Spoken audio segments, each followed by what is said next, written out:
আবার কবে আসবে তুমি? যেহেতু সফল হওয়ার জন্য যাইতেছি, তাহলে সফল হয়ে ফিরমু। এবার যতদিন লাগে। বন্ধু কান্না করিস না, বন্ধু কান্না করিস না। সফল হওয়ার জন্য যেহেতু যাইতেছ, সফল হয়ে ফিরবি। তোর জন্য অনেক অনেক দোয়া রইল বন্ধু।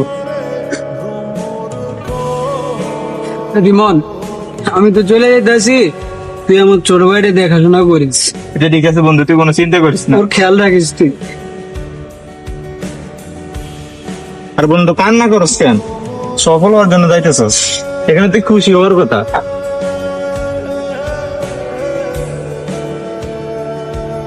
আনাস, নিজের খেয়াল রাখিস, পড়াশোনা করিস তুই বন্ধু।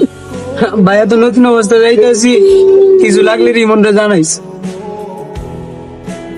বাবা সুন্দরভাবে থাকিস, সুন্দর চলাফেরা করিস, কাজের প্রতি মন দিস, আমাদেরকে নিয়ে চিন্তা করিস না। কান্না করেন না কাকা।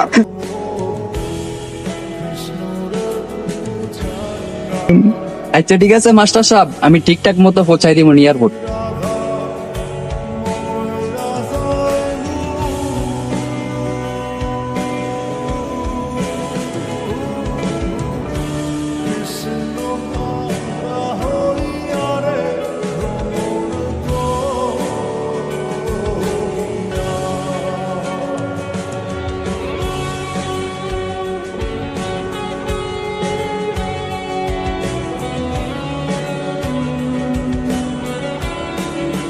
ভাই ঠিক আছেন?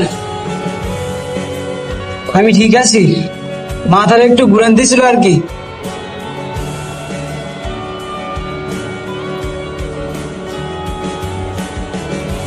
ভাই দেখে শুনে কাজ করেন, শরীর যদি বেশি খারাপ লাগে একটু রেস্ট নেন।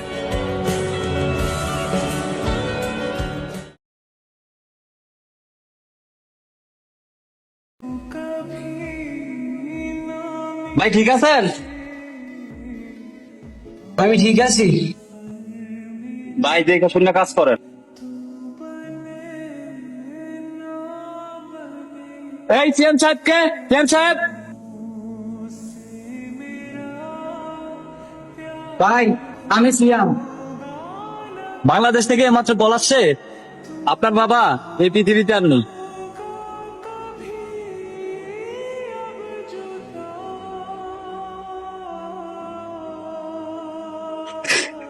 ভাইয়া আব্বা জান তো আর নাই।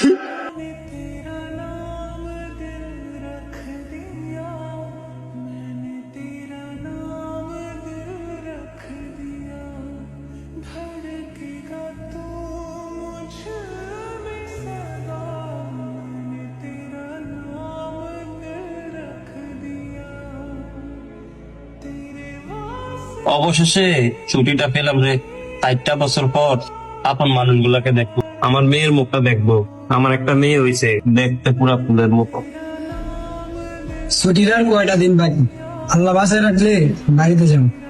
বাড়িতে গিয়ে আব্বা আম্মার খবরে বাসা যাম, তারপর মন ভরে পুরোটা গ্রাম ঘুরে দেখবো। যার লাগি এত দূর আসছি, এত কিছু হচ্ছি, দেশের কি তারে সর্বপ্রথম আপন করে নিন। ময়না, তুই চিন্তা নহরিস, আসবার সময় মনির দেশের তে স্বর্ণ অলঙ্কার নিয়ে আসিম। দেশত দি বিয়া হরি আর ঘরের বউ হবি নিম তোরে।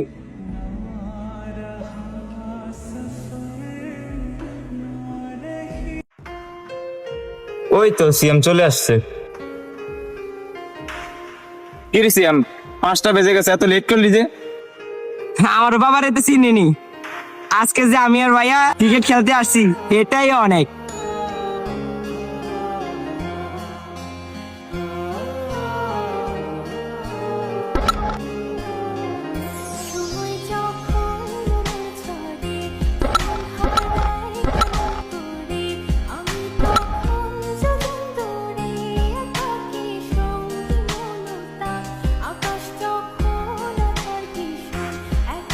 এই বেটা ভালো করে ফিল্ডিং দে, দেখতাছিস না হেরে যাইতেছি।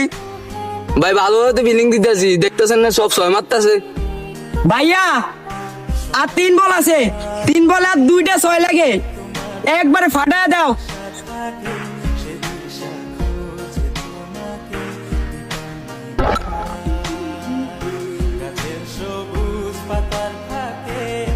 Wicket. Good fielding, good fielding.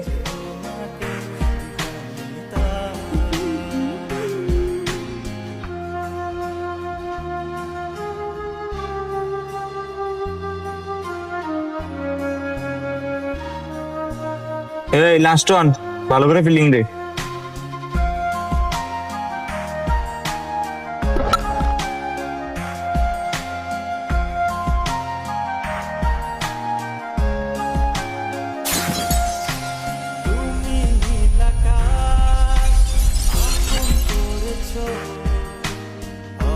ভাই গ্লাস ভেঙে গেছে।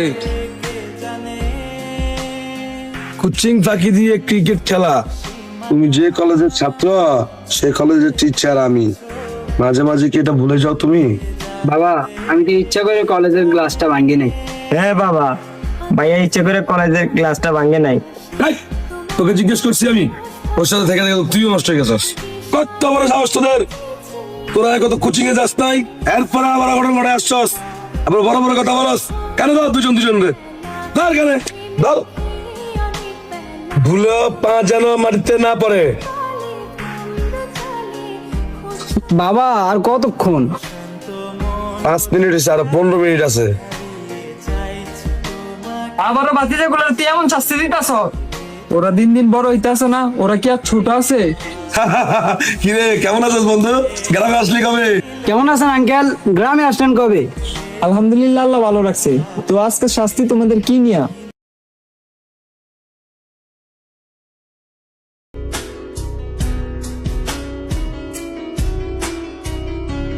কিরে, কি ইম্পর্টেন্ট কথার জন্য ডাকলি? আর তোর স্যার এমন দেখায় কেন? কি হয়েছে রে মামা, মন খারাপ নাকি? কিরে, পাসপোর্টের টাকা? কিরে মামা, তুই পাসপোর্ট করলি কবে? বিদেশ যাবি নাকি?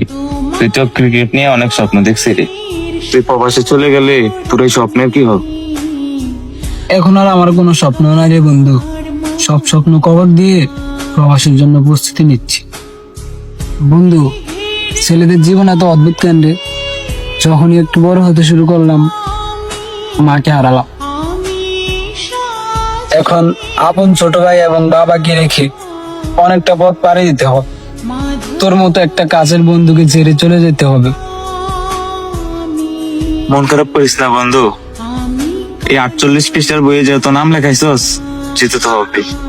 এই 48 পৃষ্ঠার বই যদি না থাকতো, লাখো মানুষ নিজের মাতৃভূমিতে থাকতো, ভাই বন্ধুর কাছে থাকতো, প্রিয় মানুষদের পাশে থাকতো। এই বইয়ের দোষ দিয়ে লাভ নাই রে বন্ধু, নিজের প্রিয় মানুষ এবং পরিবারের জন্য হাজারো পুরুষ নিজের মাতৃভূমি ত্যাগ করতে হয়। আসলে রে বন্ধু, আচ্ছা তোর ফ্লাইট কখন? আর মাত্র 2 দিন, আগামী রবিবার ভোর 6টায় আমার ফ্লাইট। বিশেষ করে তোর অনেক মিস করবো রে।